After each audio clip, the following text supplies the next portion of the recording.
Just so you guys know, I don't edit my videos, so I just record them straight. So if there were issues that happened in between, then later I would just redo the whole thing. So if this video was like 12 minutes long and like 8 minutes in there's like a snag, I redo the whole thing. It's not very smart, but just so you have some insight. I've done it many times, by the way, so it takes a lot of time for me to publish some of these videos because I'm kind of like, oh, I coughed there, redo. Anyways, this is 2008's prompt that you did in class here, or whatever time that you took to do this prompt, right? And 2008's prompt was on this reading here, America Needs Its Nerds by Leonid Friedman. And it's a very like direct prompt, meaning it doesn't really give you much. In the more modern prompts they give you a lot more information like audience, occasion, whatever. But this one, it was just write an essay in which you analyze how Friedman develops his argument, whatever that argument might be. So you had to figure it out, and then later figure out also the devices that go and feed into that argument then to make it effective and appealing and to get his message across, right? So without further ado, I want to go over a couple of student samples because this is kind of like chosen to show you how these particular samples would fit into these point categories. So you can kind of like use them to reflect on your own writing and to get an idea of like what you got to do to improve, to be reflective of, and to get an idea of like what an AP reader is looking at when they're doing their processing, right? So I'll just read each one step by step. You have these comments on the side which you can refer to as well. I'm just going to clarify them as we go along with this reading here so you know what exactly I meant by those feedbacks there. And then I'll give you the scores at the very end as well. And I also wrote like estimated score because nothing's like guaranteed for an AP exam necessarily. So it's kind of like what I think would be the score range for these pieces here. All right, here we go. Here's the first one.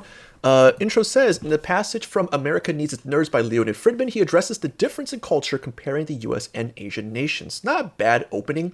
It's just that when I read that, I think to myself, like, okay, you wrote difference in culture, right? And he's addressing that. But my question is, what kind of culture? We're talking about like tradition. We're talking about like education in this case here. You might want to clarify that a little bit more and talk about the piece more so I can get a nice understanding of what you know about this reading here. But the student jumps right into the thesis here, which is fine, you can do that, right? But they wrote, through a strong sense of juxtaposition, Friedman is able to compare the difference between how they tackle the issue of anti-intellectualism and why the US is in desperate need to understand and remove these stigmatisms toward intelligent people. It's a clear thesis, actually. It's a very workable thesis. And even though there's only one device that's present, juxtaposition, that one actually is big enough to encompass more devices as well. Because juxtaposition just compare contrast, right? So the student in doing so is able to show how there is this big split between the US and other countries, and we need to learn from them, and other devices also will exist in that compare contrast. So this is a workable thesis. I just wish there was a little bit more of documentation from the reading itself in this intro, but this works. I would give it a point as an AP reader for thesis here. So let's go on to the body paragraph and see what the student wrote, right? They wrote, Friedman begins by analyzing how the US favors athletes over intellectuals, which is fine, right? It's not a device type topic sentence, but it lets me know that the students are kind of like looking at major topics or major points that the author is making here. In this case, it's athletes over intellectuals. So it's more of like a structural start. It's more of like looking at how the author has like these motifs or these like, I guess like outlines of his argument here. And student wrote, generally social structures, those who studied are social outcasts as compared to those who are academically intelligent. Considering the fact that even at a prestigious college such as Harvard, students are ashamed to reveal the amount of time they spend studying, even being compared to elementary school students, it seems that the US prefers to cherish their athletics more than their intelligence. So there's no quotes, right? But we can tell the student has read this piece here to bring in specific paraphrasing, which is fine. You can definitely do that, especially when you're looking just at the structural stuff in the work itself, right? Quotes are nice because we are doing ultimately rhetorical analysis. So we're looking at like writing choices and like nuance of sentences and word choices and all that, right? But this here would work because we are looking at the big ideas for the student here. However, throughout Asian countries, one who is very intelligent is set as a standard for other children. Those who are dumb in Asia are the ones who are considered useless and have no future for themselves. In this scenario, Asia idolizes and cherishes the smartest students, which is true. The piece also mentions that too, and I guess the student also makes a little bit of like connections and inference by themselves, but I'm looking at this, I'm thinking like it's a little choppy because it's taking me some time to like get to the point here, right? Because I kind of already knew what the student was saying in the previous section there. So it feels like it does take a while to get to this next point here, which is in this way, the juxtaposition of the situation, Friedman is able to connect this with why Asia is able to develop more complex technologies than that of America, thus allowing him to further connect with his motif that the US needs to idolize intelligence more than athleticism. So it does close with this device and this observation with everything mentioned prior in this body paragraph, but it does feel like it takes a long time to actually get to whatever device is being mentioned, right? We do get that kind of like opener with the topic sentence to get an idea of what the student was going to argue in the first place, but a lot of it does feel like summary. A lot of it does feel like it's kind of like just paraphrasing here, laying the pieces out and then making like a commentary at the very end, right? So in this case, it does quote work, but it does feel a little bit insufficient to making a point or to use evidence altogether here. So how would I score this? Thesis, 1 point. Again, I wish the intro was a little bit more developed and fleshed out from the reading, but the thesis itself earns a point, so I'm fine there. Evidence, as an AP reader, I'm hesitant to give anything more than wow, 3 is a really big push. 3 is a little bit lucky in this case here. So a 2 is pretty absolute. A 2.5, we don't give 2.5s or 0.5s in AP world. We just give 2 or 3, right? But if I was grading this in class, I'd be like 2.5 because it's not just merely summary. There is a point being made, but the evidence that was chosen, the points made wasn't quite sufficient enough. So I do feel like it does need a little bit more of a push to get to the 3 here. So when it comes to evidence, it would be like a 2.5. If you were doing the AP exams, it's probably going to be like a 2 in this case here. If it continues in this trend, right? We don't know the other body paragraphs, but if it continues in this trend, it would be at least a 2 in this case here. But sophistication, I might think about it. It's not guaranteed like it always never is, right? Unless it's like a banger of a job for the essay here. But I would even consider sophistication in this piece because notice how, even though they're just paraphrasing and all that, this paragraph is written very well in the sense that it's written where it almost reads like an argument essay, right? Like this student kind of read it well enough to make it their own, if that makes sense, where it sounds like they knew what was going on. It sounds like they're referring to Friedman pretty accurately and confidently. The writing is largely clear for the most part. There's a little bit of choppiness there, I would argue, towards the end part, but otherwise they do bring the information well and they allude to these different sections well enough there. So if they keep it up, I could consider sophistication as a point, but that's still a little bit shaky, right? It's never an absolute. So the estimated score would be a 3 to a 4, and I would linger more on the 3 in this case here. It'd be a high 3. Like, it couldn't go any lower than a 3, I think. But I would probably count this as a high 3, and it has a chance of getting into a 4 depending on who your readers might be or what they appreciate later on in the piece here. So this is a piece that I think a lot of people can get an idea from in terms of where to start for the rhetorical analysis and then to then later improve into better on, right? These don't actually go in order of being better, I guess, is what I'm trying to say here. Because these next 2 pieces, even though they do score higher, there are things in each one that might score it higher or lower than the other. So these are just kind of like some ideas and samples within the same general ballpark of the scoring here. So this next one, if you, what was I going to say again? Damn, I don't want to cut this one. I don't want to start over. Anyways, what I was trying to say was definitely skip around and look at the student samples that appeal to you, or like the ones that are within your point range. But this is the one that scores around the 4 to 5 range. And this one I would actually personally score higher than the next one, but an AP reader would probably score lower. And I'll show you why. All right, here we go. So for this one, student began with, smart and intelligent students are often praised by teachers and parents, but to their peers, they aren't always perceived in a positive way, especially in America. Smart students are often made fun of and looked down upon by other students. That's a great opening, by the way, because it shows how there are 2 different types of students with 2 different types of audiences, and how America as a whole cherishes one and not the other, ironically, because the teachers and the parents are the ones praising them at first, but then later as they grow up, America then starts to throw them away, right? So it kind of shows this kind of paradox with intellects in America and how there is this anti-intellectualism to it there. Excuse me. So thesis. Through the use of a demanding and critical tone, rhetorical questions, and imagery, Leonid Friedman aims to convince Americans to fight back against the anti-intellectualism normalized in their communities today. Great thesis, very clear.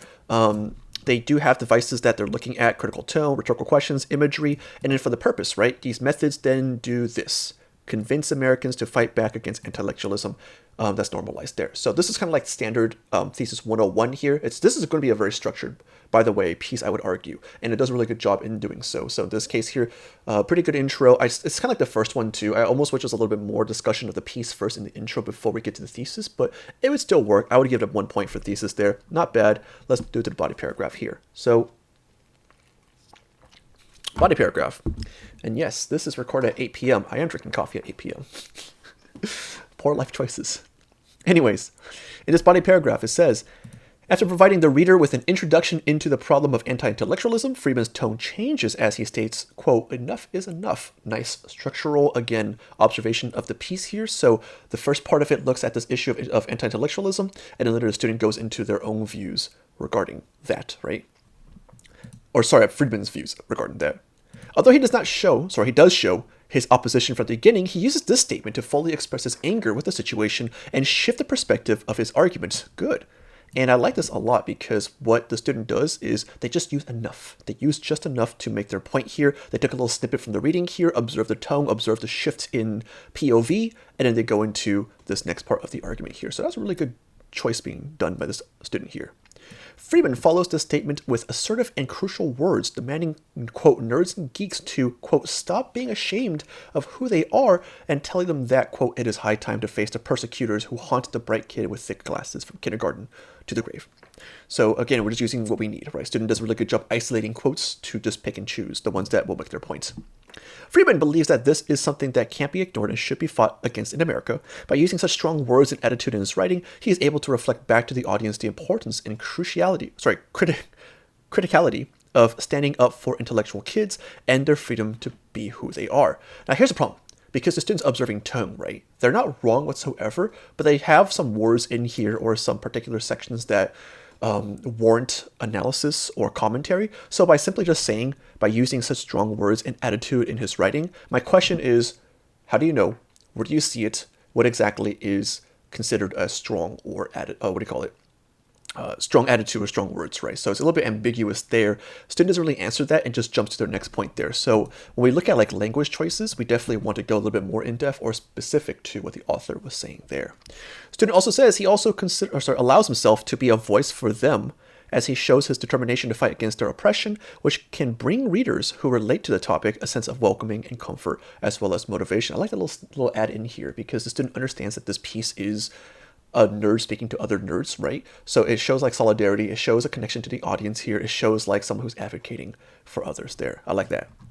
Further into his writing, Friedman mentions that, quote, in East Asia, a kid who studies hard is lauded and held up as an example to other students. Through this comparison, Friedman is able to show his audience that in many other places throughout the world, the situation for intellectual students is much different than how it is in America. He is bringing in hope for change through a worldwide scale, while also exposing the injustice treatment these students are facing for simply doing well in school. And so the student does a really good job, too, of looking at like the big versus the small, right? How the U.S. has this issue of anti-intellectualism, but it's not the same for the rest of the world. In fact, we're kind of like an anomaly. We're kind of like a weirdo out of the entire situation, where the U.S. is doing a disservice for its nerds, and the rest of the world's kind of like almost questioning of that. Like, U.S., what are you doing? Like, you need to actually like stand up for your nerds and to do good for them there. So the student has a nice collection of devices here, quotes here, observations here to feed into their topic sentence, where it's all to show the problem of anti-intellectualism through Friedman's tone and also his POV, right? So for this one, thesis, I give it a point for sure. Evidence, 3. Now, the only reason I give it a 3 not a 4 is because there is that part with the strong words and attitude that I felt like needed a little bit more clarification here. Otherwise, student does prove their point and make commentary at a nice balance between each section, but it does have this part here that's a large gap missing, or it just brushes over without that needed commentary, right? So I kind of wish that there was that little analysis being done. Otherwise, it would have been a 4 in that case there. Sophistication, it's a slight possibility. I think this is a very like eloquent paragraph in the sense that it looks at like all these different like perspectives that Friedman offers for the nerds to be more like retrospective about here. And so the student picks a really nice slew of different examples here for us to consider, and that they've chosen, particularly to feed their point, right? And that could then earn sophistication because of like the organization in terms of the nuance of evidence being chosen and analyzed here. So I would ultimately end this with a 4 through a 5, but I might linger more personally I might linger more on a 5 here, because this piece does have a pretty clear writing to it. It's very dense. You know what I mean? It feels like just like not too much of a waste of words in here, and it gets to the point pretty clearly. I might even award it a sophistication point here, but a quicker reader might give it a 4 in this case here, because if anything, it does have a thesis. Evidence is probably a 3 for the most part there. Another reader might give it a 4 for evidence. I don't know, but I would just say that it wouldn't go lower than a 4 in this one here. This last one, this one's a doozy for 2 reasons. I need a quick drink for this one here. Not only is it longer of a writing here, you'll notice in this one where sometimes over-explaining becomes an issue. This is why I chose this one too, because a lot of people think like the more you write, the better it'll be. That's not necessarily true, because if you're being redundant or excessive, then it won't do the job here. Actually, for this one, I won't read the whole thing just because this video will be like too long or whatever, but you'll get the point as we go through a bit of this here. So I'll read the intro, I'll read like maybe half of that body paragraph, and I'll talk about the points afterwards here. So student says, in the excerpt, America needs its nerds. Leonid, careful, we're going to use the last name here. So remember, the last name is Friedman. So when we refer to an author, we're going to go Friedman here. So every time you see Leonid here, we're going to say Friedman, okay? In the excerpt, America needs its nerds, Friedman writes in order to express his frustration on how academic achievement and values are often overlooked by society as a whole. Okay, pretty good summary of the whole thing. I like that. It gives us a nice, concise look at the whole. Therefore, those who value academic achievement over social status are often criticized. True. It's a kind of an awkward line because it's kind of like thrown in there following the previous one, but I mean, it's not wrong, right? So I don't know. Maybe this one just kind of like stands out a little bit too much for me here. Friedman addresses the negative stigma that surrounds those who rather put their education first before parties and athletic abilities. Friedman observes the stigmatizing that nerds and geeks face for their academic achievements by comparing them to athletic and social achievements to encourage society to eliminate the negative association towards individuals who value academic achievements. It's very much like the first one that we saw in terms of its approach. It's just a little bit more elongated, right? So in this case here, the actual thesis is he observes the stigma, he compares the athletes and social achievements to the nerds there, and he's trying to encourage society to eliminate negative association there. So in this case, it's a nice observation, very much like the first one here. I would give a thesis point like they all would in the 3 we saw here. All 3 of these had really good thesis statements that would get a point here. But for this one, we're still looking at compare and contrasting, right? So where's the wordiness come in? Let's find out. In this one, student wrote, Leonid writes to convey to the audience of his perspective through rhetorical questioning. At the end of the excerpt, he asks, we're going to make it all present tense,